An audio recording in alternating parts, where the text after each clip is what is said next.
Ladies and gentlemen, boys and girls, welcome back to mismapasion, and the greatest and only European club competition is officially back as game week 2 of the Women's Champions League has just wrapped up. And without any further ado and without wasting any more time, like neither of these matches did in getting things going, let's get right into it, where we begin with Juventus versus Bayern Munich. The former champions of Italy were coming off the back against a very entertaining but narrow victory over current Italian champions Roma, and were thus coming into this game with some good form about them, which is in sharp contrast with Bayern Munich, who were convincingly defeated themselves by former champions of Germany, Wolfsburg, over the weekend.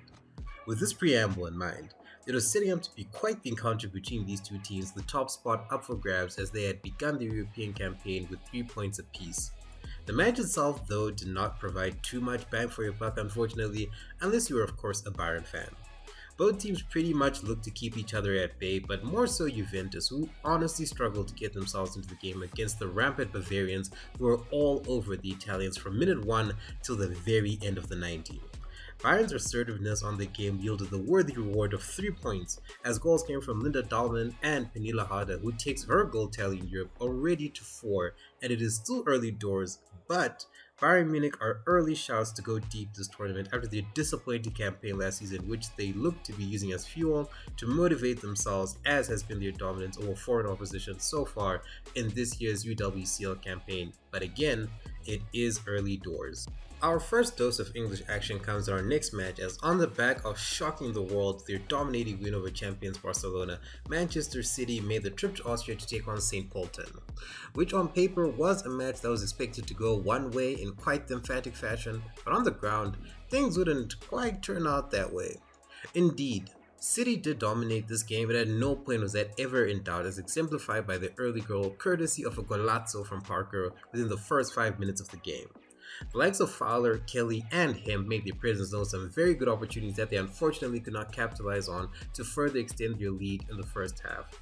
The goals would nevertheless continue to come in through, but this time it would be St. Pölten who would pull one back to draw level after Bruntala would poke a loose ball after a corner routine to put the teams level going into the second half. Pölten would soon flip the match upside down as Dubkova would take advantage of a switched off City defense by shockingly putting her team ahead early in the last 45. Unfortunately for the Austrian outfit, their fairy tale would not have a happy ending of any capacity, as just 3 minutes after they had scored, City would level through Fujino, who took advantage of the now sleepy home defense before Mary Fowler finally got herself on the score sheet in the last 10 minutes of the game to guarantee the 3 points against the beleaguered St. Pölten, who will honestly lament their misfortune in defense, as they'd put up as decent of a fight as they could considering who they were going up against, but hopefully they can build off this performance out of their next game against the team we will be looking at, which, trust me, will be no pushover. Reeling from their shock defeat at the hands of Manchester City, Barcelona returned to the Johan Cruyff Stadium to play host to Hammarby, and in all honesty, I'm not going to dwell too long on recapping this game because unless you're not following the Champions League or women's football in general or on socials, Barcelona Luigi brothered Hammarby to the point that J. Cole would apologize for this massacre because the Catalans ran out 9-0 winners, with goals coming from Graham Hansen and Pina with a brace apiece, Putellas, Leon, Pajo, Brooks, and Rolfa, who topped off the scoring for the night with a penalty to get Barcelona's campaign started off with a bang.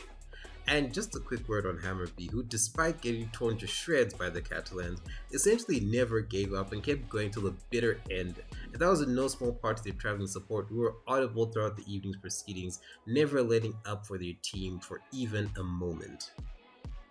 Wednesday's action concluded in North London with Arsenal take on Valera in what was the Gunners' first game without Jonas Ideval, who, on the back of a horrid start to the season in general, tendered his resignation, much to the delight of the fan base and I guess to some extent the players, as their performance in this game was really transformed.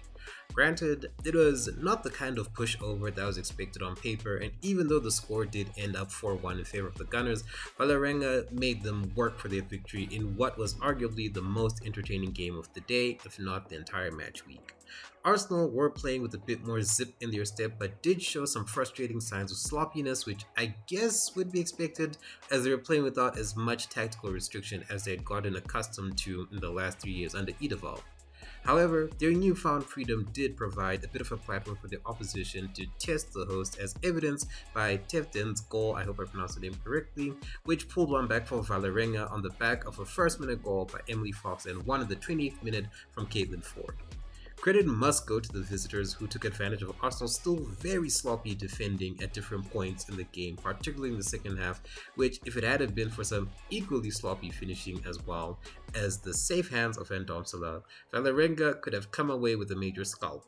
In the end though, Mariona Caldente and Alicia Russo would put the game to bed, as Arsenal once again ran out 4-1 winners in a good start in the post-Edeval era, but more work is definitely needed from the Gunners if they are to get their season back on track on practically all areas of the pitch. Matchday 2 rolled into Thursday night with two sets of doubleheaders, of which we will begin our recap in Turkey, where first-timers Galatasaray took on current champions of Italy, AS Roma. The hosts were looking to bounce back from their debut defeat at the hand of former champions Olympique Lyonnais, but standing in their way was a Roma side who are by no means any pushovers in any sense of the word. And as you could imagine, Roma did what they do best, as they rolled over Galatasaray 6-1 with some really easy goals scored by the likes of Sissoko, Giacinti and Giuliano off the back of some really shoddy defending from Galatasaray, including a goalkeeping howler to put the icing on the cake of a sumptuous victory for the Giallorossi, who maintained their perfect start in the Champions League this season.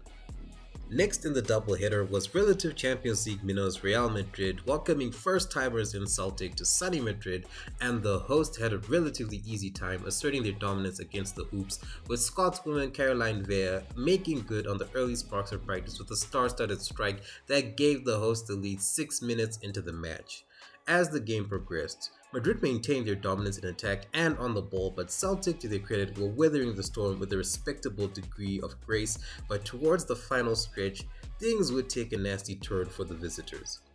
Having peppered the opposition with shot after shot throughout the game, Las Blancas' efforts finally paid dividends in the final 20 minutes of the game, as Signe Brun came off the bench to combine with fellow super sub Navarro and head home to double the lead for the host, before Caroline Molla volleyed home after catching the keeper off her lance, and Colombian sensation Linda Caicedo rounded off the scoring from the penalty spot to put the first points of the campaign for the Merengues in a match that really showed the importance of experience in continental competition, as Celtic unfortunately looked way out of their depth in this game. The penultimate game of the week was arguably the most entertaining, as former Champions League winners in Lyon paid a visit to fellow ex-champions in Wolfsburg in a proper heavyweight clash that did not disappoint, in my opinion at least. The game started off with aplomb as a Dumone cross was headed home in only the 7th minute by legend of the game, Wendy Renard. The goal helped to amplify the fires of the game that had effectively gone from hot to incendiary, as Wolfsburg tried to get themselves back into the game and almost had done so thanks to a well-taken free kick by Wilms, which unfortunately just went wide of the post.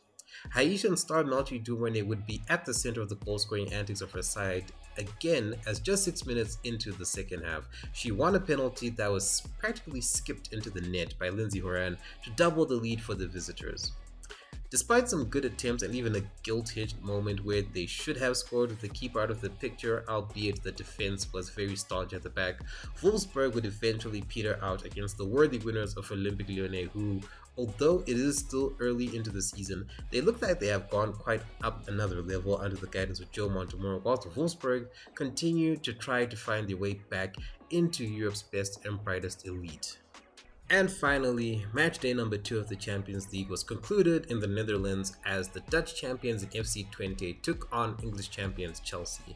Two big fish in very different sized ponds, and that would soon become evident as only 6 minutes in, Aggie Beaver Jones would strike from range to give the visitors the early lead to set the tone for the game.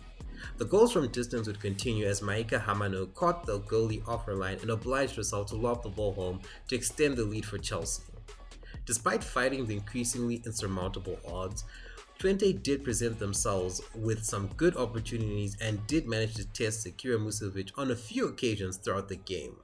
Unfortunately for the Dutch though, good efforts do not count for much unless the ball goes into the back of the net, as Chelsea would show them with their third and final goal coming from Guro Reiten, who scored from a penalty after Myra Ramirez was brought down in the box. Chelsea unfortunately would not enjoy their 3-goal cushion for too long as the defense switched off just long enough after the restart to allow for Nico van Dijk to score what was ultimately the consolation goal for the home team, who ultimately fell 3-1 to the Blues in what was a sobering affair for the Dutch outfit. With match week 2 all but wrapped up, here are the current standings in the 4 Champions League groups, with Roma, Lyon, Chelsea, Bayern and Man City all maintaining the perfect starts, whilst Arsenal leapfrogged both Valera and Juventus, the latter on goal difference, to sit just 3 points behind the group leaders Bayern Munich. What are your thoughts on the games played in the week's Champions League? Who do you think has made the best impression so far on an individual and team-based standpoint? And what do you think will be the final outcome of the group stages come match day 6? Leave your thoughts on these questions and anything else you may have on your mind in the comments below. Like, share, and subscribe if you enjoyed the video, and I will see you in the next one.